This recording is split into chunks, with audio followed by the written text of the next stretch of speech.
Welcome to another episode of It's a Long Road, the Rambo series podcast. I am your host, Ryan, and this is season 4. We're covering the 4th Rambo film titled Rambo or John Rambo, depending on which version you're watching. We are watching the John Rambo version. With me today, of course, is Dom, my co-host, and we have a special returning guest co-host, Nikki from Beat the Cult podcast. How you doing? Hi, Ryan. Thanks for having me back. Well, it's great to have you back. Yeah, you were great. You did, I think it was the first episode of season 3, I believe was your episode. Yes. Yeah. When we watched him walk in and do the stick fighting and all that. That's right. Now, I don't think what we're covering today is part of your favorite moments of Rambo 4. You mentioned the throat ripping scene. Well, why don't you just speak to it? Just tell us right now why you like that scene. Because he's aggressive. Oh, okay. All right. Nothing more aggressive than ripping out somebody's throat. That's for sure. Just speak briefly again of who you are and the podcast you run and your fandom of Sly. I actually run kind of an atheist agnostic podcast and Twitter page called Beat the Cult. We'll see how long Twitter lasts now that Elon Musk is kind of running rampant. I haven't posted in a couple of months. Things have been a little bit wild, but I basically just do videos criticizing religion. Ryan was on my podcast. It was really fun. They told a story, and that's kind of the theme, as I want people to see that very sensible, intelligent people leave religion after being involved for so long and that they still have their wits about them. So it was really great having you on. And I want to, I'm going to continue the podcast as time progresses and things calm down a bit. I'm a pretty big Sly fan. I didn't really start... I was raised watching Rocky with my dad.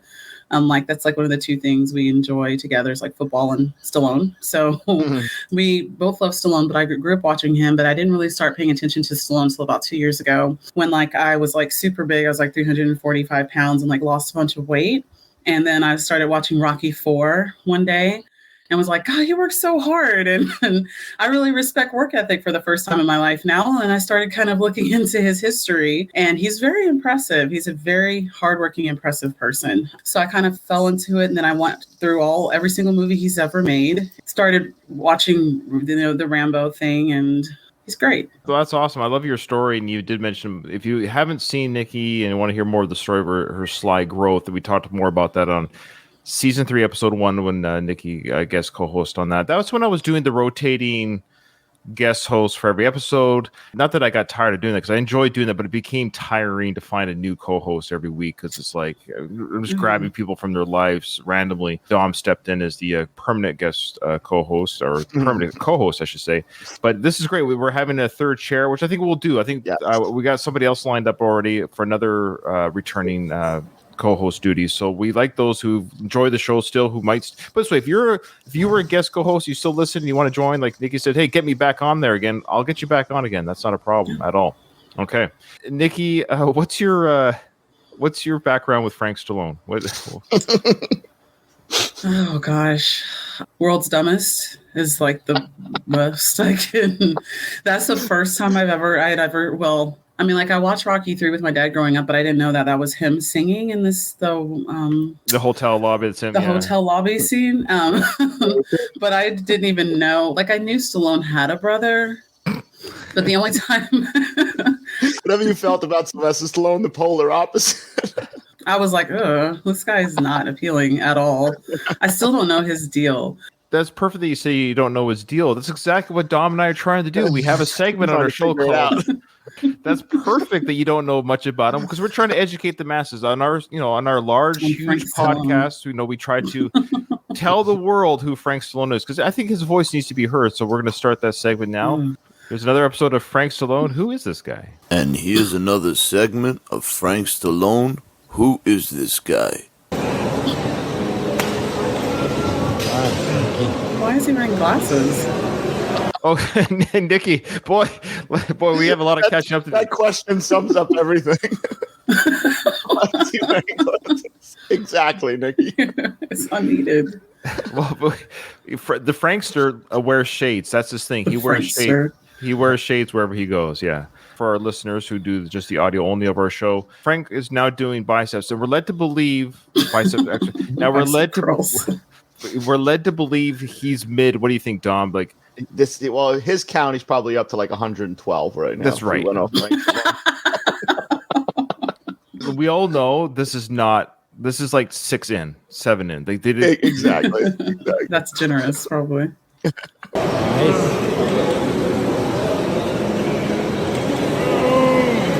This is my most stubborn muscle, my biceps. My brother and I both have shorter biceps. So what does that mean, Dom? Shorter biceps? I have no idea. I gotta find that information out because I'm confused. Well, I know Italians are sometimes not as tall as your other European counterparts. So does that include the biceps are also shorter? I mean, let me look at my arms real quick. I mean, they're not very long. I don't have a big reach. No. I have a picture of Rocky 3 like above my desk, and I'm looking at it. I'm like, what does that mean? Shorter biceps. long triceps, short biceps. Short biceps. Trans biceps. There you go. Dude, did you catch that? He's explaining that his biceps are trans. I'm just trying to get the correlation. He's talking trans. Trans biceps. Let me go back a bit. He's talking about his triceps. Long and triceps, short biceps. So he's got long triceps and short biceps. So he has trans biceps. That's how that video ends. That was on his Instagram. What does a trans bicep mean there, Dom? Do you have any idea? No idea. No idea. But he thought he was clever. Do you see? He smiled at the end. He smiled about it. It made sense in his brain, but that's Frank Stallone brain. So no brain at all. Yeah. Exactly. I think he's trying to say that his biceps. He wants him to transition like the triceps to be longer, to be bigger. That's what he's saying, maybe. I think so. So I think he's trying to tag into. Of course, this was filmed in June during a lot of the Pride Month, and then some of the controversy that people have with this. So I think he's trying to throw a little bit of spice, a little bit of pepper into his Instagram there. Okay, here's the next video. Nice sitting on a park bench or outside somewhere. Hello, it is Tuesday, Gold's Day, worked arms, feeling really good, voice is coming back. Dom, his voice is coming back. I'm glad because you need his singing voice. You need Frank Stallone's singing voice. So yeah, Nikki, in the last 3 episodes of Frank Stallone, who is this guy? He has mentioned probably almost every video that his voice has either been lost or coming back due to the Chinese COVID. So he's mentioned that. Oh, that might be why his nieces did not want him on them. Wait, how long ago was this? Well, this Instagram videos right now are a week or 2 ago at the most. Did he have the vid a week ago? Well, he was sick. He never officially has verbalized that he was on the vid, but in his comment section when he writes on his videos, he talks about the China COVID and thank you to China for being sick. So voice has been hindered. Doing us all a favor. Well, no, yeah. Basically. Tomorrow night, the Family Stallone Paramount Plus, 12 o'clock. MTV and CMT. Stay well, stay healthy, and stay out of this crappy chemtrails. See ya. Okay. Okay. Oh, I love Frank. So, first video he mentions is he like QAnon or something? Yeah, the first video he mentions the transitioning muscles. Now in this video, he pointed to the sky and said, "Stay out of the chemtrails." Oh gosh. Okay, so is he going a little bit in the mind, or is he? Because he's 4 years younger than him. 4 years younger than Sly, is that right? So he's 69 right now? I think so, yeah. Or Stallone 71. is 77 as of July, isn't it? In 4 days. Is it that soon? Oh, he's 77 in 4 days? Oh, wow. Oh, good for him. So, okay, so the Frankster is 72 or 3 or something. Okay. He's 72. Well, here we are, Tuesday in sunny Southern California. Had a good workout. Why is he standing like that? Well, because he's a tough guy. I love how he can never find anywhere quiet to do his videos. Never. That's one consistent. Nikki in all his videos, there's just talking. He finds noise in this place. There's a lot of ambient noise. Who is filming him? Who is the unlucky, unpleasant task of following? We don't know. Around? We want to know. Let us know in the comments, people. Who is this camera guy? We talked about that on episode 3 of Frank. Who is this guy? We speculated this is like the worst job in Hollywood. This guy falls Frank around with a cell phone and basically captures these special moments. But we hear his voice. I dare say he doesn't sound Birthplace USA. I don't know. Do you think he's paying somebody, or it's just like a one of like Frank Stallone's lackeys that follows him around, and maybe it's a lackey for sure. He's probably on Frank's payroll to a degree. Like Frank's a millionaire. At the very least, he probably could pay this guy Eduardo. He could pay him like $55,000 a year. You know, who knows? Pretty decent to follow. I might take that job, honestly. You're I was going to say, part time. I mean, the only benefit is that you get to meet his brother. So right. The only benefit. Who is Frank's cameraman? That should be episode 1 of Who is Frank's cameraman. Every now we get to hear his voice. He'll say stuff like Frankster or Frank's back. He'll do like hype. He'll do some hype comments. It's like a hype man. Especially while he's working out, he'll be like counting the sets and stuff. Jeez. Yeah, we heard his voice the very first video. We heard his voice do a couple count. Yeah. So welcome those join us live right now. We got Tim, we got Alistair, we got Pissy Troutman is in the chat too. So nice, Pissy Troutman. Yeah, we know who that is. I know who that is. You. They did calves. We did glutes, which are very important, folks. The glutes are the largest muscle in your body. So he said glutes are the largest muscle in your body, and I did Google that just to double check the Frankster, and he's right. He is right? Yeah. Good. Yeah, even a broken clock's right twice a day. There we go. We're the least worked out. But if you get good glutes, it strengthens everything. You look good in clothes. You don't want your ass looking like a pillowcase full of cats running for the river. You don't want your butt looking like a pillowcase full of... He said cattens, by the way, not kittens. He combined kittens and cats together. Cattens. Does everyone know what a catten is? We mentioned, too, the background noise. Let's record right next to the excavator working behind the camera. Is that a bulldozer behind him? It's like something's getting towed. Pillowcase full of... There we go. Glutes, it strengthens everything. You look good in clothes. You don't want your ass looking like a pillowcase full of cats running for the river. Yeah. So you got to work on your dumpster. Work on your calves. You got to work on everything. Really, that's all a work in progress. He's saying you got to work on your glutes because you don't want to have a butt that jiggles. Now you don't want a pillow unless full you're of a woman. So you don't want your butt looking like a pillowcase full of cattens. Yeah, nothing worse. He likes than to really give his opinions on bodies and women's bodies. And last episode he was talking about women having fat back. Mm-hmm. Yeah. He called it fat. Yeah, fat back. He said, "Girls, you don't want fat back." He's not the best looking guy. He's like, how dare you? He's so critical of others. I mean, I appreciate that he, does his best to maybe stay in shape at his age. And you can't do much about your middle when you get a certain age. I mean, his brother, right. He's 77. So no, yeah, we all age. Everyone ages except for the Stallones. I mean, look at their mom. She looked 30 the day she died. Jackie? Yeah. Yeah, she looked not a day over 106. She looked. Jackie. No, we got to be careful. We can't get banned from another forum. I heard that you got banned.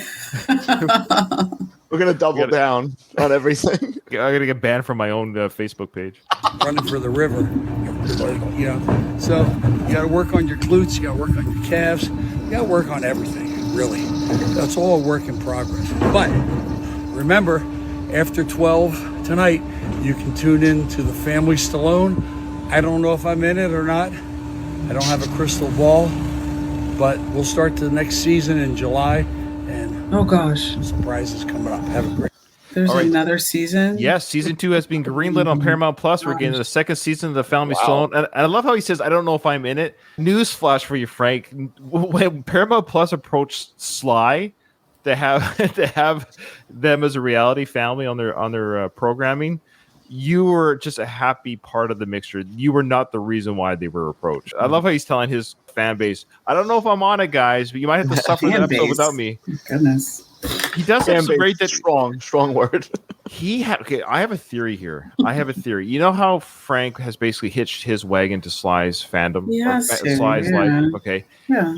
I think there are Frank sycophants who have hitched their fandom to Frank, hoping that somehow they'll get it in with Sly being a fan of Frank. Oh, absolutely. I can imagine that. I don't know how it would be lucrative, but I can imagine that. Hey, Frank and I have an online relationship. We're kind of friends now. And that's exactly... So this cameraman, for example, because you mentioned that, Nick, he probably gets to meet Sly because he follows Frank around.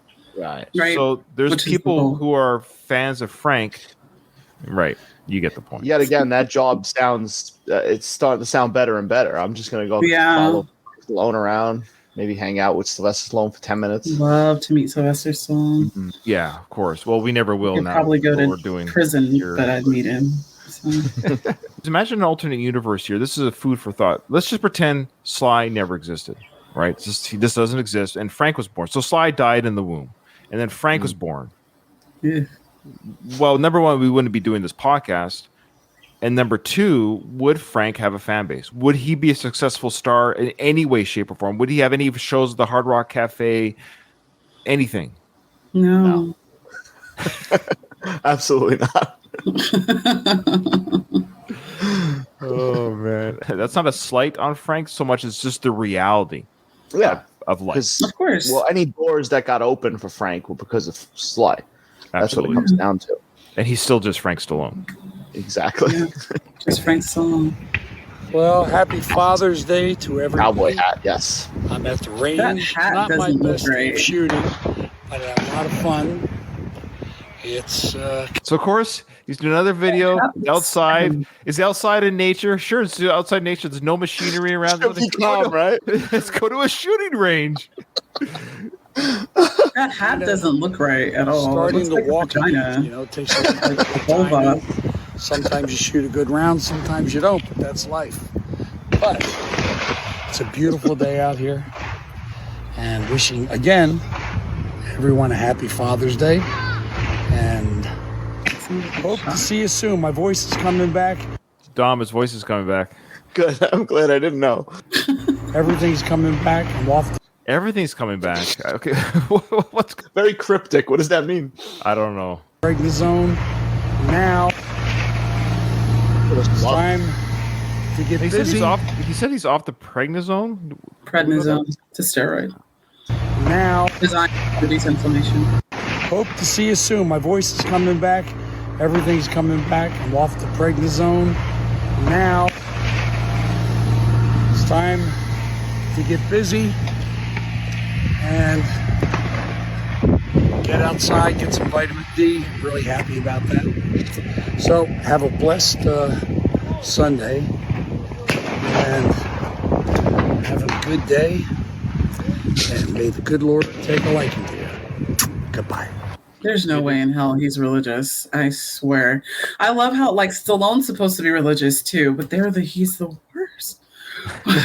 They do. You're right, Nikki. They do come across as yeah. So it's a Sunday. He's at the shooting range instead of church. Praying to the Exactly.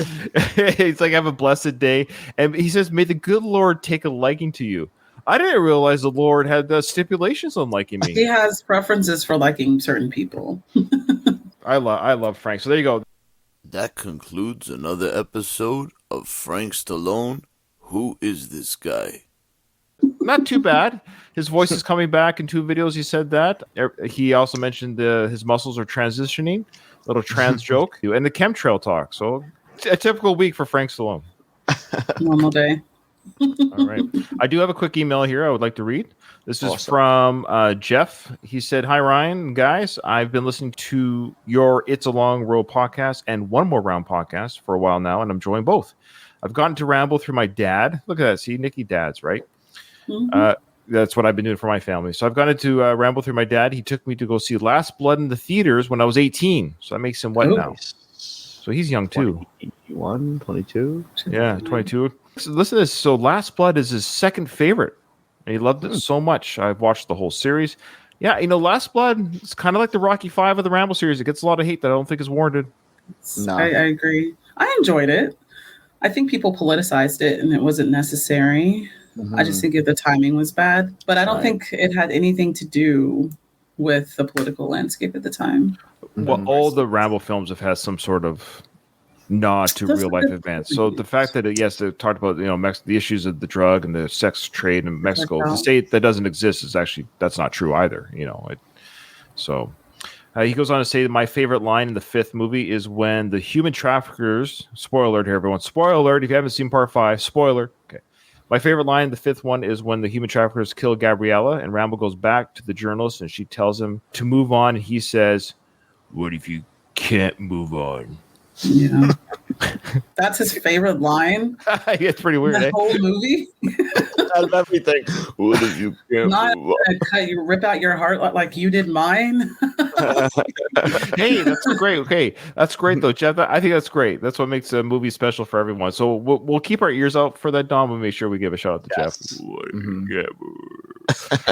Goes on to say the Rambo series is what got me interested in the Rocky Creed film. So there you go. So the Rambo brought him to Rocky. Cool. That's usually in reverse, isn't it? Yeah, usually people find Rocky first, especially when you're younger, because the Rocky films are a little bit more family accessible. So a lot of younger people find Not.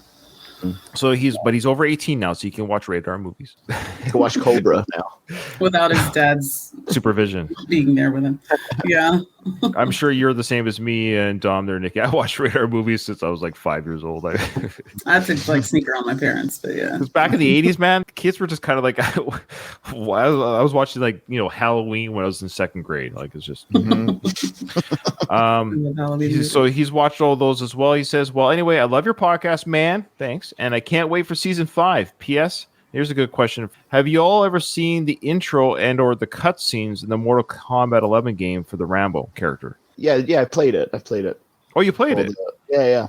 Stallone does the voice in there. It's pretty cool. Yeah, he does the voice. It's pretty dope. Oh, you've seen it too, Nikki? Mm-hmm. Okay. When I was going through my still. Stallone obsession period, I was watching everything him. So. Oh wow. There's okay. funny interactions too, because then there's the Terminators in it with Arnold as well. So like if they fight, they have like little back and forth in the beginning. Well, I've got some homework to do, I guess, to go on YouTube and watch some of those cutscenes. Yes. Okay. I knew he was a character in it, and I think I did know the slide did some of the voice work, but that must be alternate universe Rambo. There's no way that Rambo and Terminator fought each other. Yeah, no way. Those games aren't realistic in the sense of truly Rambo can never beat you can't beat him in that sense. Like hand-to-hand combat or whatever, you can't. But still fun to I'll go look at those cutscenes. Okay, so let's get into the film. On our last episode, we left off Rambo basically dropped off the mercenaries at the rendezvous point. They've told Boatman to stay with the boat. They come across in their journey the mercenaries from the freight boat. They come across the tall boy. Now the tall boy is that tomboy. It's tall, Tall. Yeah. Okay.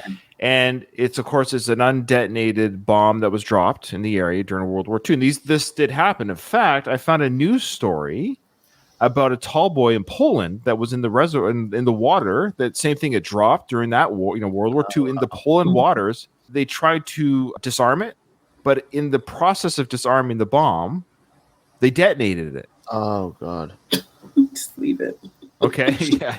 So what I find fascinating is, believe it or not, the Rambo film, that scene, of course, when Rambo detonates the tall boy and he runs away from it, and the explosion is huge. Granted, it's underwater, but still, you get the idea that they might have exaggerated the explosion in the film Rambo. But maybe people that know bombs better than me could tell me the reason why it was so small, comparatively speaking, in the film. In real life is because it's underwater. So I'm going to show this to you guys right now. Extraordinary pictures coming up right now. So a huge World War II tall boy bomb in Poland has exploded as a team tried to remotely defuse it. Wow. Still pretty good. Still pretty good, though. What do you think? Hey, this footage was captured at the moment that the massive 12,000-pound earthquake bomb, it was known as, unexpectedly detonated, sending out, you can see that huge amount of water. Right there, you see that shockwave. So had that not been cushioned by the water, I wonder and that is a pretty big area. So maybe, now that I'm analyzing the video a little bit, maybe they gave it a decent portrayal in the film. Earthquake bomb. Known as a good quality bomb, detonated, sending out. You can see that huge. Not bad for World War II. It was very well covered by cameras as well, doesn't it? No one, thankfully, was injured in the incident. Military divers were positioned at a safe distance, but the blast from the RAF device dropped in 1945 raid, shook some of the houses in the town nearby. So they were trying to defuse it, and that's what happened. Quite extraordinary. Quite unfortunate, nobody was hurt, I suppose. Yeah. Kind of interesting. Now we'll go back to the film here. They're just walking through the forest, and they come across the tall boy here.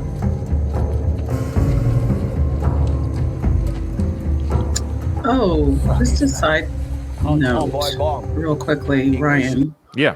The tall boy detonation was coupled with the Claymore, Fair. Okay. So the Claymore would have had a little bit of spunk to it, and it wasn't covered underwater. That's fair. Yeah. We talked about this in the last episode. I got to get this character's name, the English character. I've seen this movie like literally 50 times and can't remember his name. Well, I can't remember anybody else's name. Well, we got Schoolboy, we've got June, we've got somebody else. Yes. Somebody look it up, this guy's name, because he comes up a little bit in this episode. So right now I find this odd. He meant or asked the local Burmese guy, like, what is this? I thought this guy was military. That's a good point. I heard you mention that. Lewis. Okay.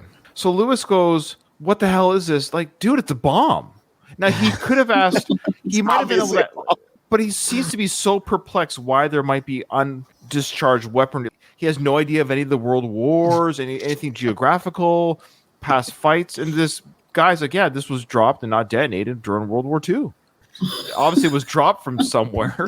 I'm a garbage man, and I could recognize that that's a bomb. Drop in World War II. Of course, a future plot device. They introduced it to the audience now. So more visceral imagery here of. He does a great job with it. Slaughtered animals and civilians and a destroyed village. Taken from here. Now, he said that your people were taken, so they were here for some time, I guess, the missionaries. We're speculating that they have been in captivity for at least 2 weeks at this time. Yeah, okay. 2 weeks, yeah.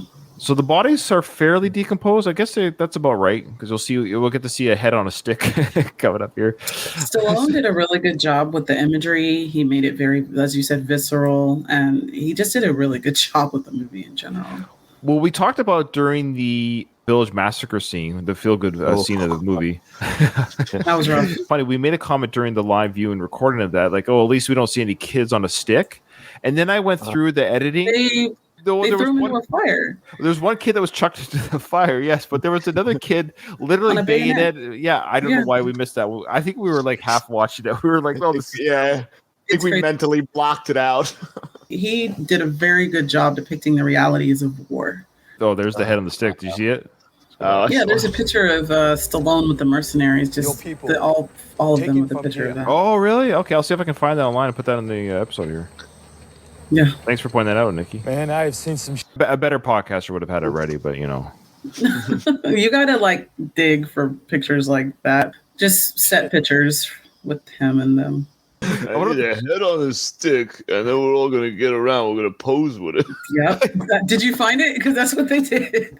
And he's standing in the middle, holding the head or holding the stick, and he's crazy. I love it, brother. I ain't never seen no shit like this. Armies come, kill everything, leave our dead here, as warning. Ta. K Luda. KK. So he tells his son to go home. He's seen enough. Yeah, I think that's enough. Yeah, I think that's fair. Yeah, you should leave. Why was the kid even there? He just went for a father or son. He was like, oh, I'm going to show you some dead bodies. He's a tracker, but he didn't do anything in this that we've seen that he had to be here for any of this right now. Now you just send him home, like, yeah. After he gave him nightmare fuel, like, you could go home now. Hey, Todd, what did you do today? Well, I took a bunch of armed men to a massacre and saw, decomposing headless bodies. Mine everywhere. Now he mentioned that there's mines everywhere, and he goes, "Watch your step," but watch how they walk. There's no way they would. It's indiscriminate. Yes, that's a perfect word. Watch where you're walking. He runs up the hill. Yeah, like he runs. You like the flies on that, Dom? Yeah, I like the added effect. Well done. You smell it. You could almost smell it. Like, really? Yeah. Did a very good job. And you got an open head wound here. Look at that open head wound. Very good job. Yeah. All right, let's move on. To what? Now, the guy that said to what, he's actually in a TV show that I watched that got recently canceled. It's kind of a guilty pleasure. The remake of Magnum P.I. Oh, okay. He's the cop. Else I can't remember. Oh, he's been in a few things, yeah. But it was just weird because I've been watching Magnum P.I. for like last 3 to 5 years. And I hadn't really watched Rambo 4, I guess, during that time. Because when I watched this for the podcast, like, oh, that's the dude from the TV show. Now I have to do some digging for our next episode. Remind me, Dom, on this actor here who plays Schoolboy. His name is Matthew Marsden. I think he might have a controversial Twitter. Really? I think what so. Did he do? So I don't know, but I'll do some digging. Like religious or something? I think he's just I think he might be a little bit. I don't know. I don't want to say too much because I'm going to see if I can interview him. Is it Frank Stallone controversial? Or? No, interview Marston. They can kill the fucking dogs. Those people are dead. I'm with Enju. We at least have to go and have a look-see. Check it out. I'm with you. Let's check it out. Check what? They're 100 strong. Hey, we took the man's money. Schoolboy's right. We took the money. We got to at least take a look to see where the missionaries are. They may be dumped somewhere. There might be bodies. We have to have some sort of closure on this. But I don't know why the guy gets mad when after Schoolboy says that. He goes, we took the man's money, and he's about to react angrily to that statement. Hey, just calm down. We go there, and we see what's what. If anything's wrong, anything at all, we leave. Now, if anything's wrong, anything at all, we'll leave. Yeah, they're kidnapped. That's wrong. That's something wrong, right? Like, not very strong dialogue. It should be, if there's a way we can get them out, we'll get them out. Right. Which way? This way. Ami, go!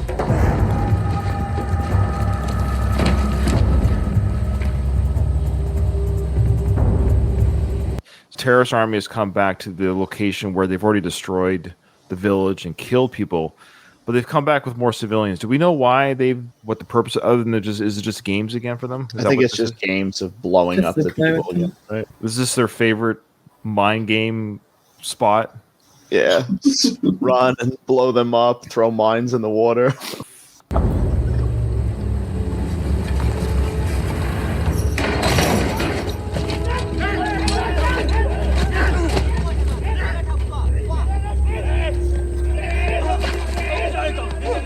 I'm gonna fire on them. No, they don't make it back from wherever the hell they came from, man. They are onto us.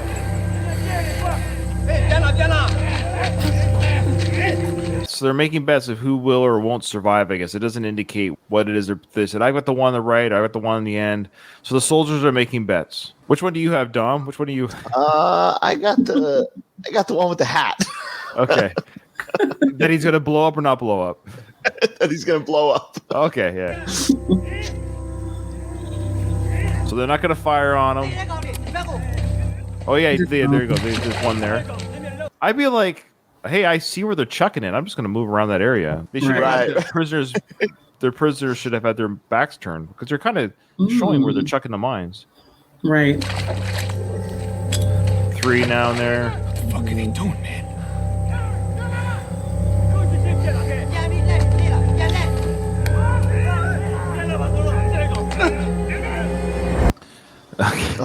One more shot of that head.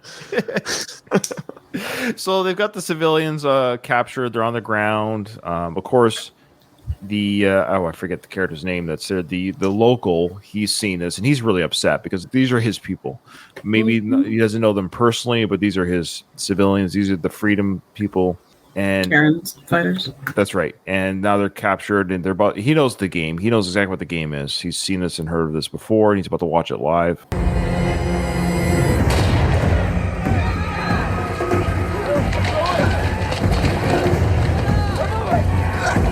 So those guys are running across the water. I am a little confused by the game because I think they all make it across without blowing up, and they get to the ledge. Is it they just try to get them back in the water at the end? They're trying to get them to run back after. Oh, I see. Just keep going back and forth. I see. Louise is back, and Pissy Troutman left the chat, so that's weird. Louise, who goes by Pop Lord, he goes, I prefer gambling with stick fighting. I agree. I think that's a little less carnage.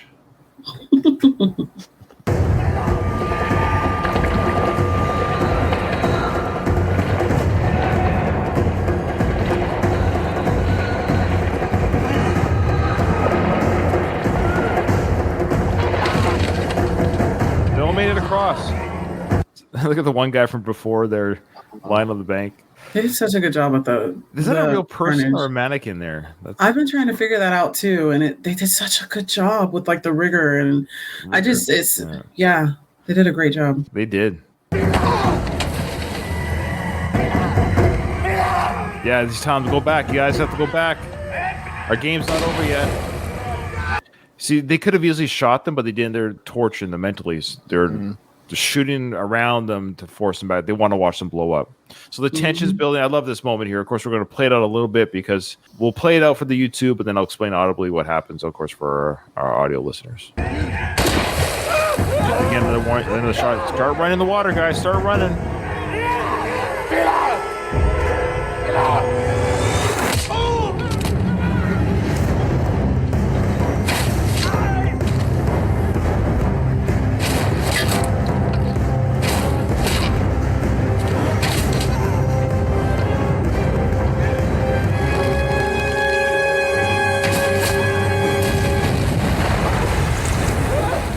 Okay, he does not miss.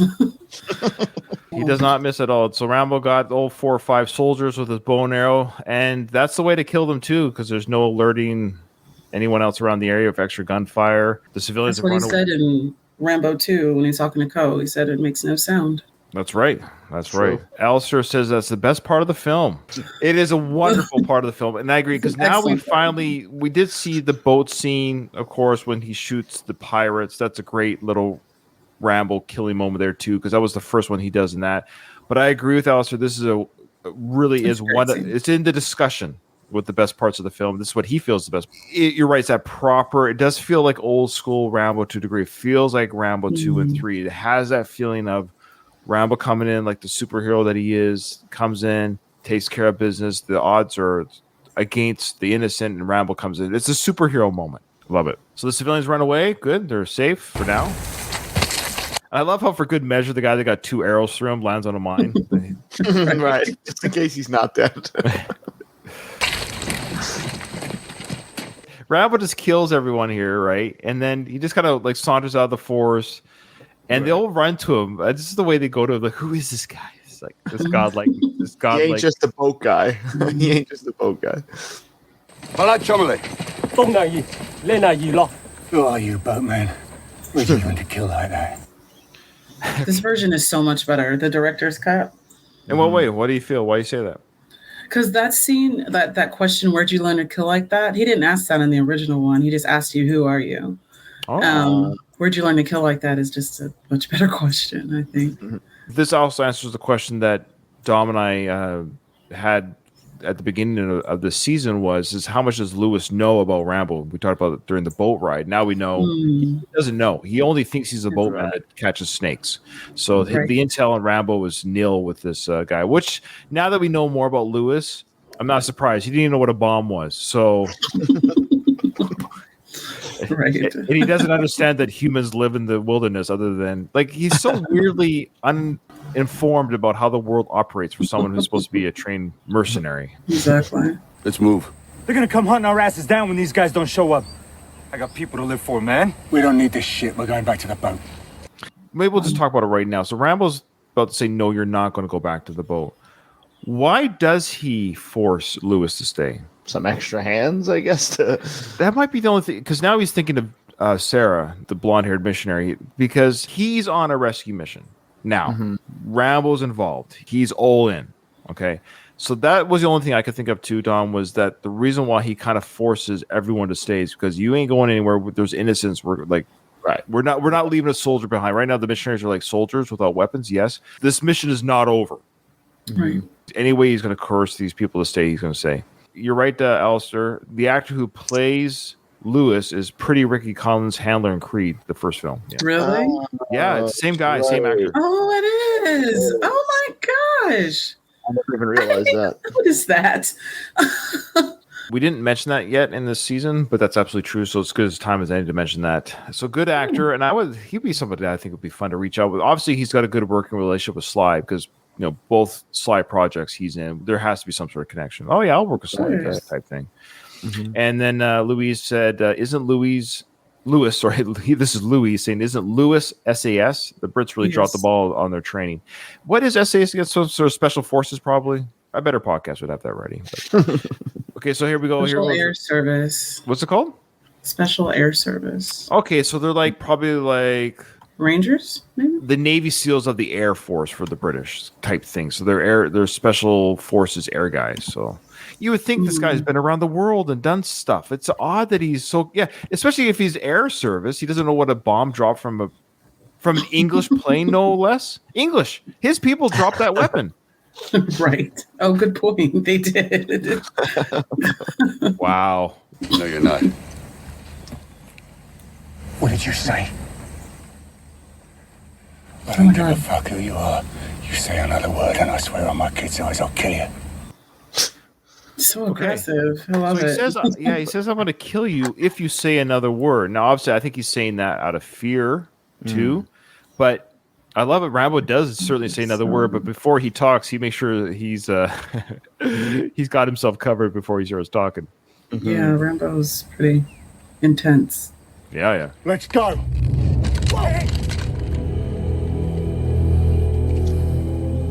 Good use of the what do you call this when the camera? It's either a CGI tip on the arrow, or when you do that, you can do the filming where it looks like they're in front of each other, but they're actually behind. Right. But still, I think it's a CGI tip and or prop, obviously, like it's a styrofoam, and there's no tension on the boat. But a cool scene. I mean, I'm just overthinking the right. Because obviously, safety of the actor. There's no way there's a compound bow in front of your face. Put Sylvester Stallone holding it, but then again, didn't he forge his own knife? So you never. I did not know he did that. He is amazing. I just did not know he could. He's so multi-talented. Look at his wrist here, the religious cross there. Now, is that what he took from Sarah? That's what she gave to him. Yes. Yeah, so he's wearing it on his wrist. Did you ever catch that before? That he's wearing it on his wrist now? I noticed that. He was wearing it the whole time, even when he sliced that guy in half. He's been wearing it when he ripped the man's throat. Did you know that he was wearing the cross? He was wearing it on his wrist? Yeah. Okay. The whole time. How religious do you think Stallone is? Because we talked about it in our Rocky podcast during the second Rocky film. The character is like ultra religious. What's your theory on his actual? We should ask his mistresses how religious he is. Okay, fair enough. How dare you? Sly's never stepped out on his wife. Never. Never, ever. Yeah. You're not going anywhere.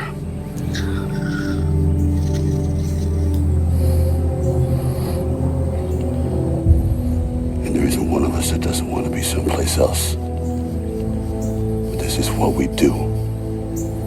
Who we are. See, now that's what I mean. He's fully in. He's saying, of course, I'd rather be somewhere else, but this is what we do. This is who we are. We can't change who we are, Adrian. Change who we are. I'm afraid. All right? You want me to say I'm afraid? I love how we've come full circle from the Rambo Part 2, where Troutman's trying to tell him. Remember, Troutman told him. Right. That's the third one, I think. Oh, yeah, it was the third film. Sorry, when he talked to him in the monastery. My bad. That's right. Where he was telling him, like, you're a killer. You'll never not be one. Remember? Because we thought that was a terrible dialogue from Troutman. Yeah. He was right. But because Rambo's trying to live a life of peace with the Buddhists and build their temples and stuff. And Troutman's like, you're a killer. It's who you are. And now Rambo's like, that's right. I am a killer. That's who we are. Troutman was right. He was right all along.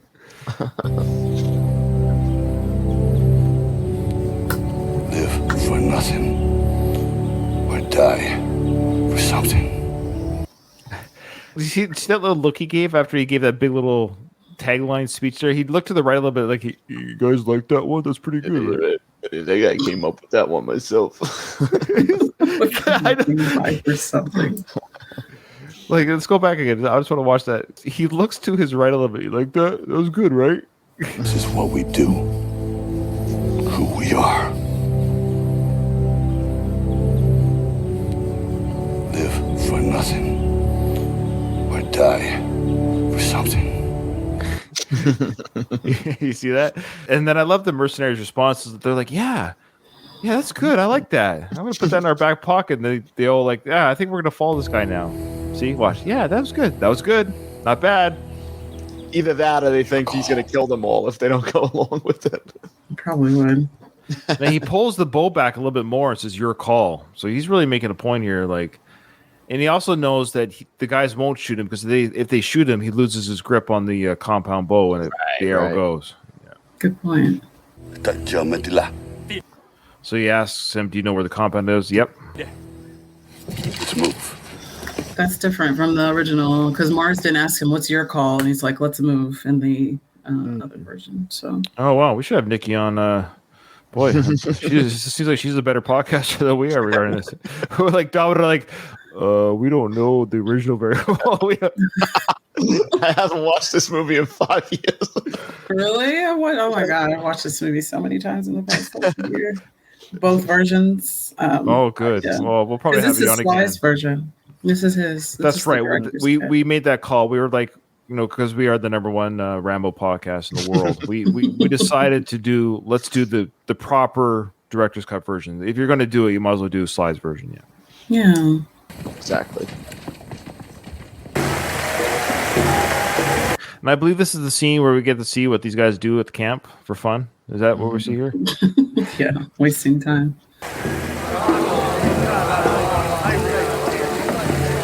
So they're all okay. So we're at the Burmese camp, soldiers camp, and the half the soldiers are shirtless and or maybe naked, but they're all shirtless. They're watching this lady dance. I guess there's 4 of them. Oh, is there 4 of them? And they're just swaying in the weirdest way. It's not. No twerking in Burma. No, they seem to be a little bit. I'm surprised they haven't made Sarah dance yet. Like we talked about this. They know white women can dance. That's true. How dare you? Well, you're right. But I actually can't dance either. Weirdly enough. It's not even. Can you sing? Mm-mm. Oh, what is wrong with you? No. All right. I think we're led to believe that Sarah truly hasn't been tainted yet by the men. I don't think she has. I don't know how that's possible, but I don't know if it's ever. Do you remember? Did they indicate that she might have been Nikki? Your viewing experience might tell us. So in reality, because originally when he said they would have raped her 50 times and cut your heads off, they would have ripped her 50 times and cut your fucking heads off. Sorry. That's my favorite line of this. Yeah, that's yeah, take that, Alistair. That's the best line for part 4. Or those Jeff, sorry for the email, Jeff. Yes. Yeah. You kind of made a point in the first one about the white woman being raped. I think that is like a taboo to portray in especially a movie like this. And I think it's taboo to really portray in general because, let me not, but certain people are very prized. So even though in reality she would have been raped, I don't think Stallone would depict that. They would have filmed it, but they didn't even indicate any kind of trauma. Like I said, her clothes aren't ripped. She's not just a brassiere type thing, or he wouldn't even indicate it. And I thought of that myself, the several times I've seen this. I was like, was the implication that she was going to be the first time, and that's when he showed up to stop it. You know what's funny? So when Rambo gets there, he's like. So when Rambo gets there, he should have had him so did they rape you 50 How many times did they do it? Well, I'll be damned. I was pretty sure that they were going to do it by now. Yeah, it loses a little bit the believability there. It does. Oh, that's funny. They wouldn't have just had her just sitting there, even if they were torturing her or something. She wouldn't have made it a night in the camp. Oh, definitely no. Definitely not. She'd I be agree. Dead. So she's still down there looking around. The soldiers walking around. She's in captivity.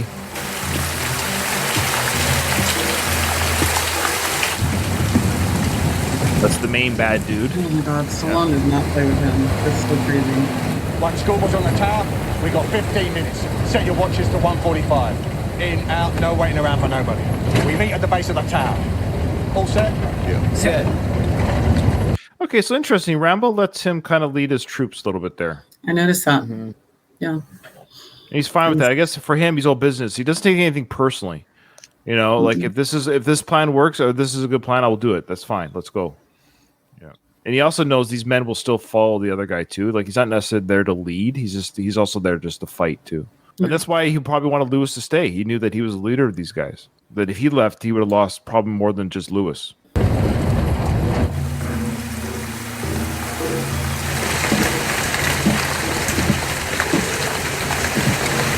We got Schoolboy, of course, setting up his position with that. Probably the largest sniper rifle they could have.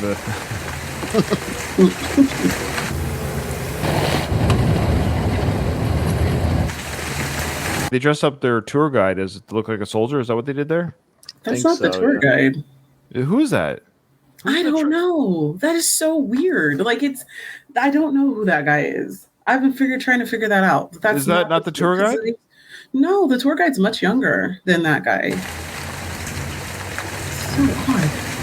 So Schoolboy's on the tower. He's going to assassinate, I guess, one of the guards so he can have a shot. He can have the higher ground. Is I think what's happening here. That is not the tour guide.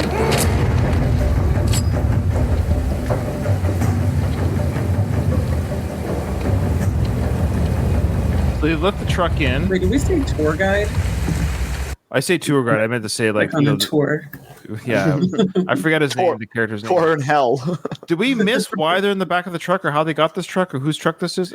It was the army truck. It was one of the trucks that they drove up when they were tour trainers. Right. They drove up. They killed it. Okay, thank you. Well, I totally forgot that they drove up in that truck to kill everyone, so now they have access to the truck. But are you sure they didn't just dress him up then? Because who's driving the truck? That's not the same guy. It has to be. I think it is. It's just because his hair is in a hat. His hair is in a hat. They have completely different facial features. Like completely different. There's no way they're the enemy. It is him, yeah, because we're in. He's like, okay, good. But he does look oddly different, but it's not an enemy driver. They're all hopping out now. Get their positions in the camp.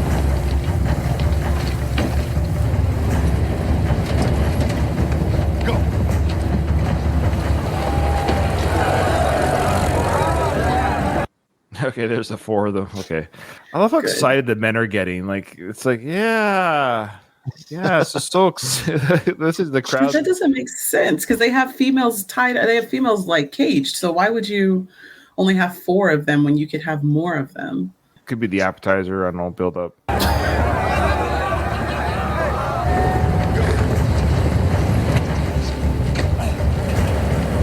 Like the worst strip tease show ever. That was a great barrel roll. He just did. Yeah, that was Sly doing that. Like 60 years old in that. Yeah, how old is he in this one? He would have been 61, I think. Crazy. Yeah, it was 2 years after. Yeah, he was 61. That's right. He was 59 during the filming of Rocky Balboa. Yeah. Right.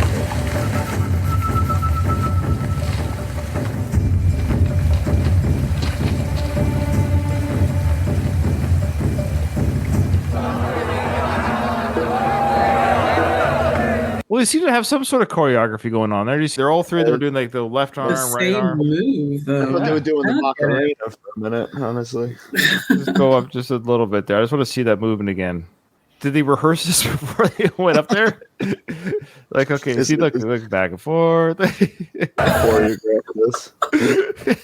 Okay, girls, just like we rehearsed. You ready? Entertainment is so much different than American entertainment. That's like what I'm wondering. Are they prisoners or were they brought in? That's a good question. I think they're both, right? Oh, they look kind of dirty. They look dead inside, so I'm going to go with they're prisoners. They look dead inside, unlike the the exotic dancers we have here in America. Right. We're very lively and animated. Yeah. Was that shot up a man's butt there for a reason? That was a female's butt. Oh, sorry. I hope. See, that's how you can tell that it's too small because you can't tell the difference. If you could, because you just asked if it was a man. That was a female dimorphically. That was flat ass. Flat and then hipless. We've been talking about flat ass. Now we got to see some flat ass. Was that a Frank Stallone approved butt? That's a Frank Stallone approved butt. Okay, maybe. Yeah. No fat back on that. There's no fat back on that individual, and there was no cats in the pillowcase. Or cat. None at all. No cats. Well, a few cats in the boat.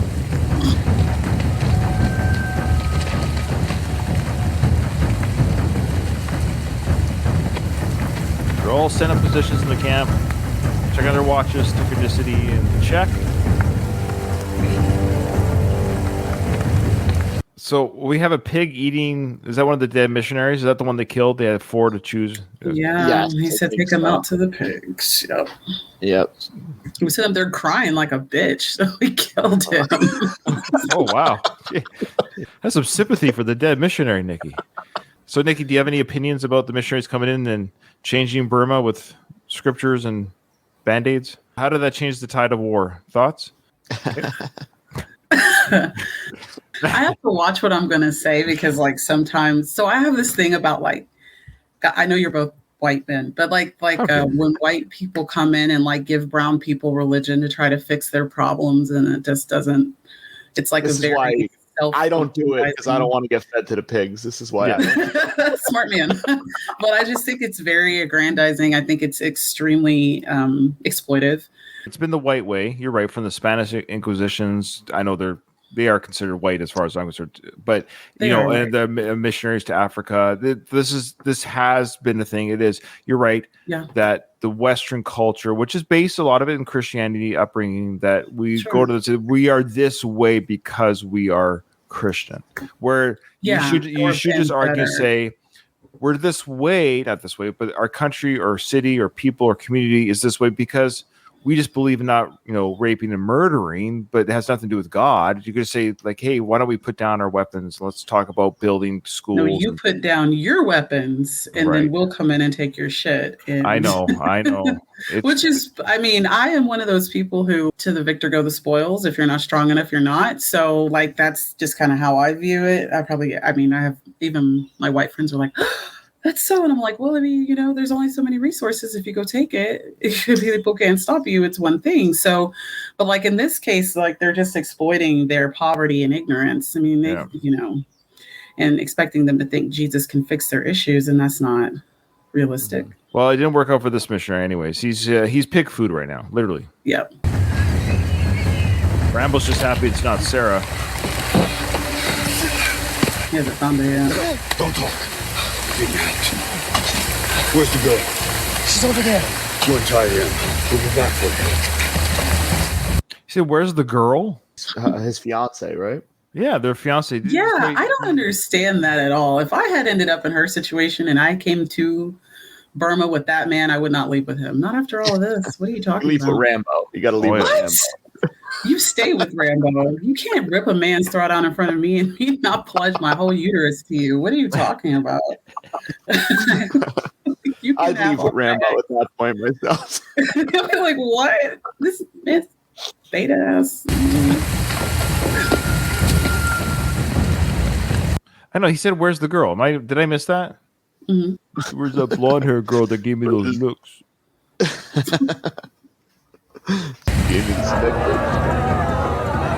He was pretty good choreography.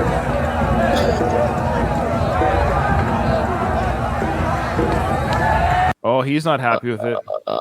Yeah, he threw a cigarette at one of the girls. He's not happy with this dance. Probably saw the same dance routine yesterday. They're probably getting tired. Exactly. He's getting bored. Give us some new moves. Come on, new moves. Yeah. They're so excited now. Look at us being terrible to the woman. Yay. There's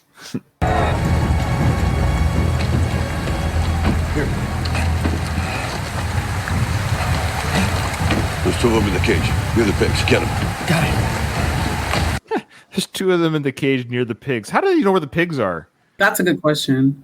This is their first time in the camp. The guy's like, but you could argue, well, they just, when they've been walking through, they're so good at their job, they make a mental note of where everything is. But still, I'd be like, I can't see a thing right now. It's raining. It's dark. It's pitch black out here. Follow the oinky noises.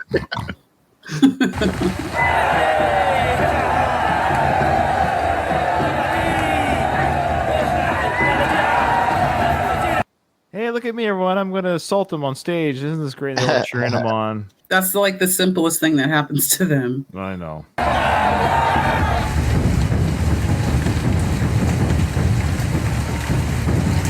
I do like that musical cue that's going on in the background during this mission, right? That you got that drum, that do do do do do do. It's just a great subtle. Now, why does he have that chainmail over his head? Is that chainmail? Looks like he's fighting in the like a knight, right? It's off. Looks like chainmail on his head or something. He doesn't know what year it is. That's true. He doesn't know what kind of bomb it is. He doesn't know what the proper combat uniform is for this mission. The hell's the helmet? Drinks on them now and trying to humiliate them in front of the crowd is what they're doing, right? Why are they in the cages? They should. It's just such a waste of resources. I mean, I'm not that women are resources, but like, I know it sounds bad. Girls dancing. You wanted more girls dancing up there. It just doesn't make sense to me. Like, if you have like, this is okay with the Rambo 5 thing. They treat their the prostitutes so badly. Like, why would you? You should keep them groomed. Oh, I know what you're saying. I think not use prostitutes, but from what I can gather from victims of sexual assault, and the ones that are kidnapped and stuff, that the human trafficking, I think it keeps them in control. I think when you degrade them to that point where, because then anything you give them that's remotely not torture or beating up or anything, then it's like, oh, well, I guess I'm just having sex with this guy. So it's almost like, I don't know what the reasons are, but you're right. You think, why wouldn't you want to keep if you want to talk about the women and children, I guess, like stock, like you're saying, like property, why would you want to? Children as well, right? Yeah, but it's heartbreaking and horrific. This stuff happens. What we're seeing, but you're right. I think what it does, it just keeps them, their morale's never up. Yeah, broken. That's right. They're broken the whole time. Yeah.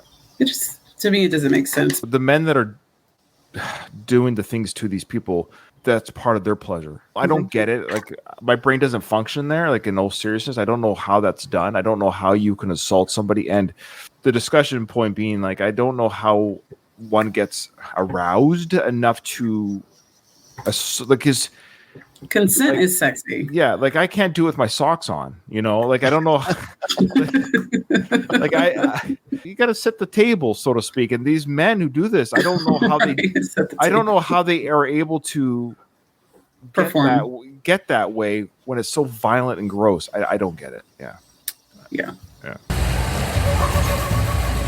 All right, so I think the traps are set. The men are in. They're on the move. They're about to get these women out. That is the tour guide dude. I forget his name because he's in his uniform right now, letting these women out. Yeah, they switched back to him, but the driver was not him. They should have done a quick little scene of them getting into the truck. I agree. It would have taken 6 seconds or 10 seconds. All right, guys, load up the gear. Take what you can from this truck. Tour guide dude, put on their uniform. Let's go. Just done. And then we would have known that's how. Because I'm not an idiot, but it took me a second. Like, whose truck is this? Why are we here? Would have avoided the whole conversation as why in the back of the truck and whose truck it is and who's driving. Yeah. Anyways. It's like National Geographic. How just one male just takes the female and fights the other males off and runs off. It's animalistic, absolutely animalistic. It's very National Geographic. Yeah. The woman gets thrown into the crowd of men, and the stronger guy grabs her. The strongest male grabs. Yeah. Yeah. Holy shit. It's like a juxtaposition between evil and more evil, because now we've been talking this whole time about how these men are, now sexually assaulting and assaulting the women that were on stage. They're going to be raped. And then this leader guy's walking around the camp kind of casually. He's not participating. Like, we see him not participating. Like, we're thinking, that might explain why Sarah wasn't touched. It's not his preference. Good point. Yeah, because Sarah would be his prisoner. You're right. So maybe he has no preference. And what we're referring to, of course, people, is this poor child as a prisoner. And that's what he's interested in. Yeah. Oh my God, yeah. And unfortunately, this is a reality in the world, folks. Yeah, like, wow. And Rambo sees. But he wrote that shit. Stallone wrote it. I just want to go back to Rambo 2. I just want to go back to Rambo 2. Yeah, right. Let's just go back to Rambo. Maybe back to the electrocution scene. And I'm coming to get you. Just give me that stuff. I just want that stuff. This movie is very. Stallone did a great job with it. Yeah, it's just. It goes to those places. Yeah, it takes. Can we go back to the feel-good moments of Rambo 3? Yeah. Dragging the animal carcass around on the horse. Imagine if that boy was the same boy from Rambo 3, though. Oh, God. He'd be like 50 years old now, right? Yeah, that's true. What's interesting though is the Rambo character, of course, he sees this and he's obviously putting everything together. There's children prisoners and they're being abused. And even he's like puts his head down in disgust and he's like, oh, I can't believe this is what we're dealing with here in this camp. Because he's seen all the horrors of war, but this is the thing that makes him put his head down in disgust. Like, I don't think we've seen that in any of the other parts of the films where he's really showing any kind of, this is too much. When he sees the child, that's the moment where he's like, I can't. And Alistair does bring up a good point that they amp up the violence and the deplorable behavior essentially to justify the massacre at the end of the film. I think is what it is. Yeah, the way Stallone kills this man by absolutely cutting him in half is that's violent. I did make the criticism, and maybe unjustly so, but I think I've made the criticism because the John Rambo cut is the longer cut, and it's actually not a short film, so it actually has a lot more footage. And I think this scene is probably, I would say dragged out more, but I think it's extended a little bit more. We see a little bit more of this infiltration of the enemy camp. And I mentioned in previous criticisms that they should have had a stealthy type mission, hand-to-hand combat, and I think that's what we're getting a little bit here. I think we are seeing the Rambo character with the mercenaries being able to infiltrate the camp and get around and be sneaky and stuff. So that definitely is happening. So I'll give a little bit of credit there that maybe I'd forgotten in my criticism of the film. I had not seen it in a few years, but it still would have been nice to maybe put this at the end. I think they could have almost like flipped this around a little bit, had the massacre. You could have shown us some of this, maybe just have a recon mission and then do another kind of infiltrate the camp and then have that 50 cal scene when they break in the camp, break the prisoners out, and then have I kind of wish it ended the film maybe on that big action sequence. That's fine because maybe it just feels different in this extended cut because this movie is feeling different to me than it feels very different. Yeah. He didn't. Okay, sorry. There's differences. Well, the kid, he like rubs the kid's head and a bunch of other stuff in the other one. They cut it out for this. Interesting. So they toned that part down for this part. Okay. They did tone this part. It's like we get it. He's a pedophile. Yeah, we do. He's a pedophile. Come on. Yes, Sarah? Sarah, come on.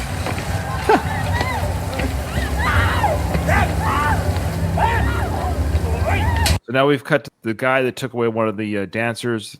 They're out in the rain. He's just slapped her. So we're seeing this sequence kind of play out this is what he wanted to do to her alone. Outside.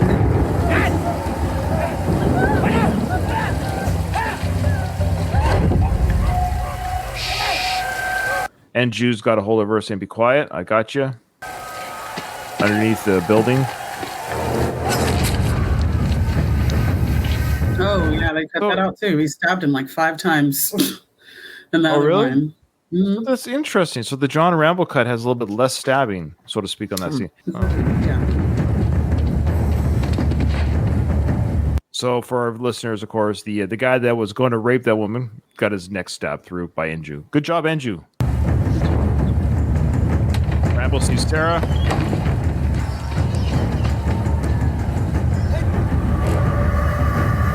Here we go.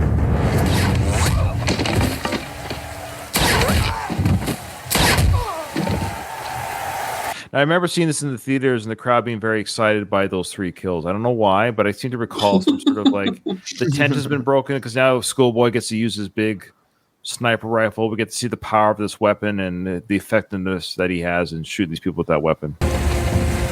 Good silent kills though by it. Okay. So we're going to stop it here though. I know it's a long sequence and I don't want to I would say drag it out, but also I don't want to rush it either. So we'll kind of stop at mid breakout sequence. Okay, what did you think there, Nikki, for your second time on the Rambo podcast? I loved it. I love Rambo, so I love talking about it. And not everybody likes to just talk about Stallone. So, well, we got 3 of us here, anyways, that love doing it. We love having you on. You were, as always, you're a great guest, and thank you. I know this is your favorite film of the Rambo franchise, isn't that right? It's my favorite. Yeah. Oh, this is cool. You seem to know more about the original than we do. You're a great guest with your insight and knowledge, and especially regarding the original film. I think Dom and we freely and admittedly admitted that I don't recall the first film enough to say that was or wasn't in that. So we appreciate your insight on that. Sure. Yeah, if you want to listen to me, I was on Nikki's podcast, like she mentioned at the beginning of the episode. I was on an episode. Just Google Beat the Cult podcast. It's on YouTube. Yeah. It's a YouTube exclusive podcast. Beat the Cult. You could do Beat the Cult, Ryan Rebalkin, and I'll come up. It was fun. So basically, speak for myself, because I used to be very religious. My whole life and lifestyle, my decisions were based on my religion. I think for me, what I discovered by leaving religion, not leaving spirituality or not leaving goodness or whatever you think comes from religion, I've got to discover who I am. And I think that's one of the biggest things is I didn't know who I was outside of a curriculum or a set of beliefs that was instilled upon me, that I didn't know who Ryan was outside of that. That's kind of what I appreciate. And I don't live in a world of shame or guilt anymore either, which I think is very harmful. Excellent. I make mistakes and I feel bad about my mistakes and I want to rectify my life for my wife and for my kids. But that's the thing. I do it for them. I do it for myself. And I don't do it for any grand reward or fear of punishment. I just do it because I think you should try to be a good person, because the world's a better place because of it. I agree.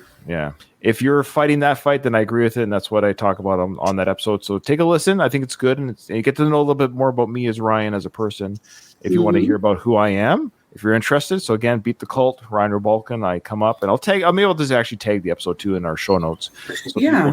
So people can find that. And if they want to know more about me, Dom will be the next guest. Oh yeah, always. When I get everything back up and running, I said I wanted to have you on again, and I need to get everything back up and running. It's been so crazy. Oh, I know. Life can be that way. Life gets in the way sometimes. Life is lifing. So. Anything else you wanted to share before we leave? Where the people can find you, Nikki? Yeah, you guys can find me on Twitter, Beat the Cult, YouTube, Beat the Cult. Things are a little slow right now, but still give it a follow. I do have an Instagram as well. I just don't use it. Also under Beat the Cult as well. And things will be picking up here in the next few months, ideally. And I just want to thank you guys for having me back on. Pleasure. Especially for Rambo 4. Yeah. The best one. All right. Well, with that, this episode is over. Nothing is over. Nothing. You just don't turn it off. It wasn't my podcast. You asked me to co-host. I didn't ask you.